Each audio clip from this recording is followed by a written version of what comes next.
Hello everyone. So through this session we'll continue with the ninth chapter of your book Honeysuckle, and that is desert animals.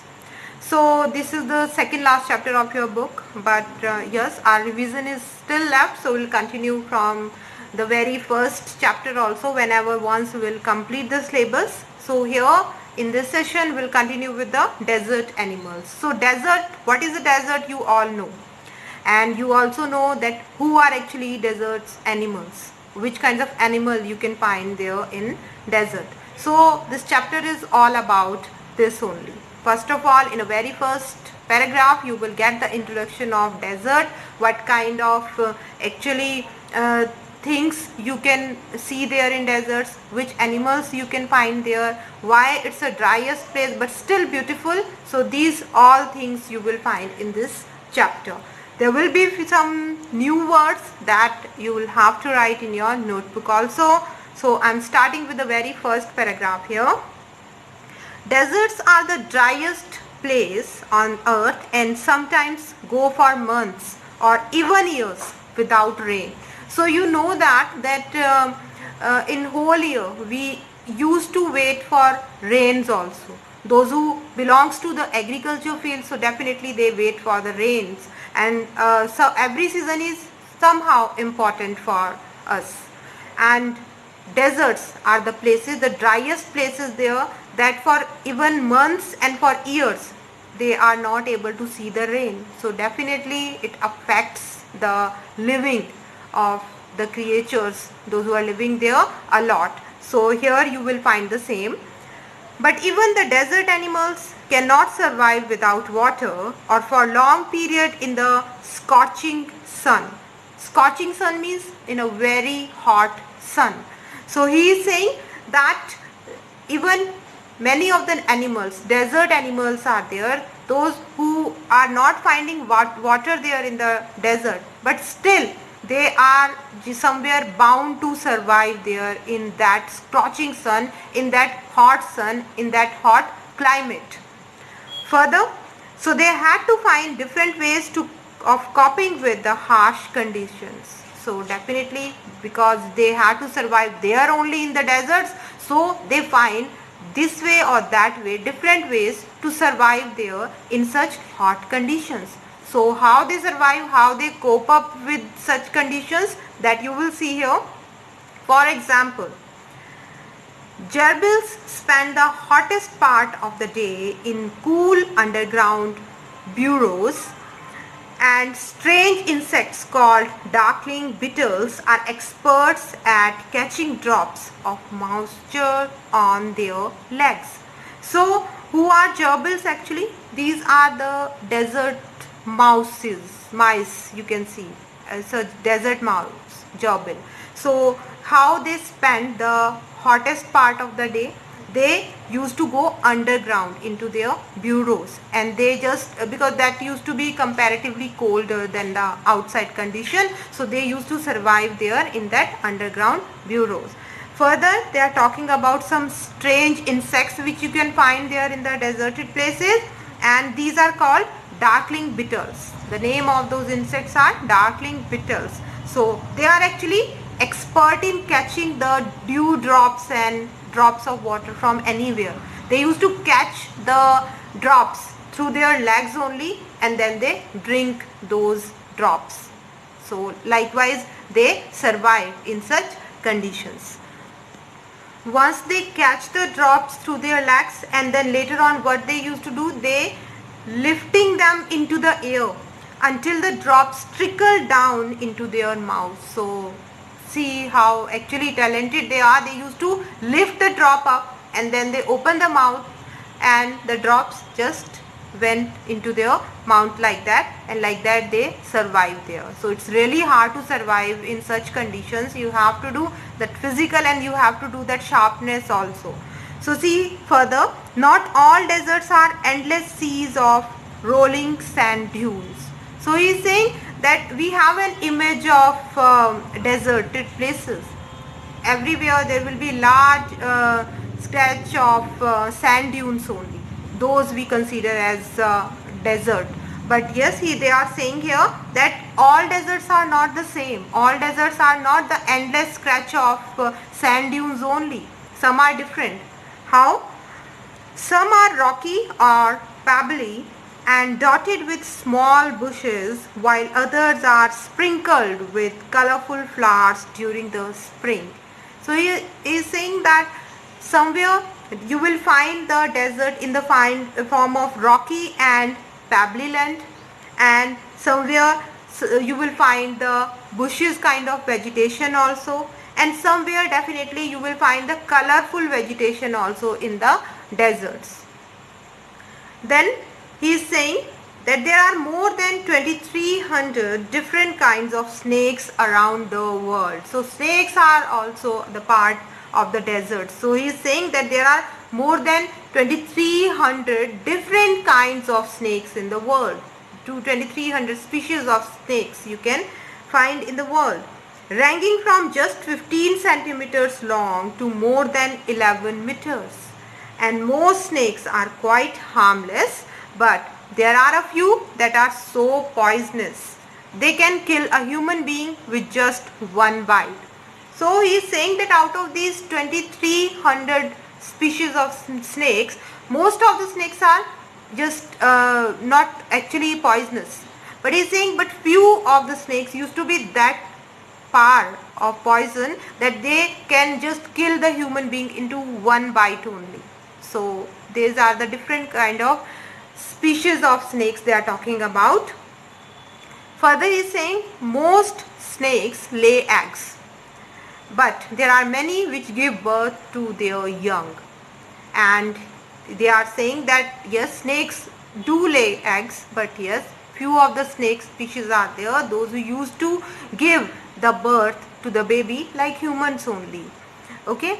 In the dry, rocky deserts of America lives a rather evil-looking snake with a very bad reputation. So the most dangerous snake you can find in the rocky deserts of America. Why? He had a bad reputation. Its frightening rattle can be heard as far as 30 meters away. The frightening rattles means when it used to hiss. So he is saying that sound of snake you can hear almost 30 meter away. So having a great sound, that power of speaking, that snake. And he is saying, and it can strike with lightning speed, and it can attack you with the lightning speed. Light has the you can say the fastest speed, so he can just attack you with the fastest speed of it. So these are the dangerous snakes of the deserts of America. So yes, the most dangerous species of snake also you can find in the deserted area only. Further, they are talking about the rattlesnake. But the rattlesnake, or rather as it's sometimes called, prefers to avoid people if it possibly can. It holds its tail upright and rattles the end whenever it is disturbed, in the hope that the intruder will go away. So next comes the rattlesnake. So rattlesnake is also the dangerous one, but it will not attack you suddenly. He is saying first of all it gives some time to the intruder who is coming towards him, and it used to just hold its tail upright, and this is just the sign that it is waiting for the intruder, that he will go away himself. But if it doesn't happen, then how will he react? See here. However, if its warnings are ignored, if you will not get that warning seriously, if you will not leave the place, then what will it do? It feels threatened and it will coil ready to bite, and then it will start coiling itself, and when it is coiling itself, it means it is ready to bite you. Further, but the rudder itself cannot hear the noise its own tail makes. So it makes the noise through not its mouth but through its tail only, like most snakes. And most of the snakes used to make the noise through its tail only. It hears things through vibrations in the ground. So it is said that snakes don't have ears. So how do they listen? Actually they don't listen.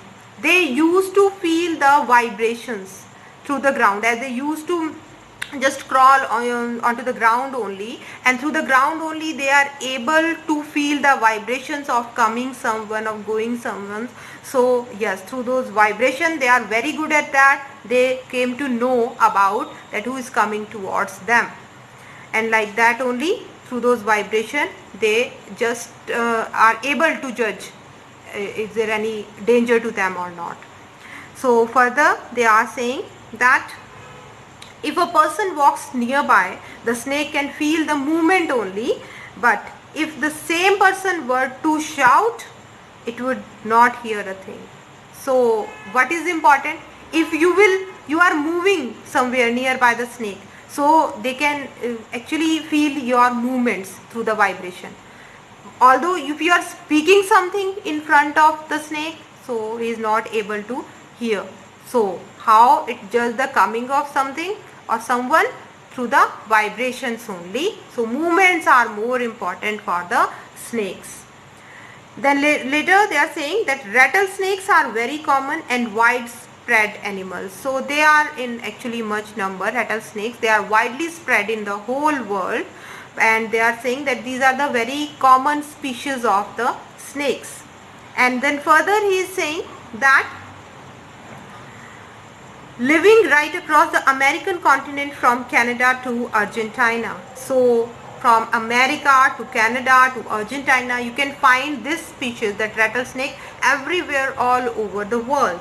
They feed on the variety of prey including mice, voles, rats, chipmunks and many others. Okay, so many new words are there, many new names of the animals are there. So here voles are the small plants, okay. Then rodents, chipmunks are the small ground squirrels. These are used to be very small in size, chipmunks, and they are having the dark strips on their body. So they actually, these rattlesnake, they are depending on such variety of animal for eating. Okay, so they used to eat the voles, I have told you, these are the small plants, okay, and then they can eat the chipmunks also. Apart from that, they used to eat the mice also, rats also, and many other species they can eat here, the rattlesnakes. Then further they are talking about the rattlesnakes, that rattlesnakes kill their prey with venom. They just throw their poison on them, and then the creature, whatever is there in front of them, it just died. Okay, so they kill their prey with venom. Like all snakes, they swallow the unfortunate animals whole, and you know that snakes have the ability that they can swallow the biggest creature even. So rattlesnake also used to swallow the creature. Few snakes have to eat more than once a week, and some, such as the larger pythons, can survive for a year or more without eating. So you think, but not all the snakes are there, those who used to prey almost every day. Few of the snakes are there, those who can survive without food for a longer time. And he is giving an example of pythons. Python is also another species of snakes, and he is saying that python can survive without food for 1 year and even for more than 1 year. So such kind of snakes used to be there. So students, here almost third paragraph we had done, and whenever we'll continue with the second video, we'll start with the fourth paragraph here, and I'm ending this session here only. Whatever we had discussed, you will go through it and note down the hard words also from these first 3 paragraphs. So here I'm ending it. Thank you.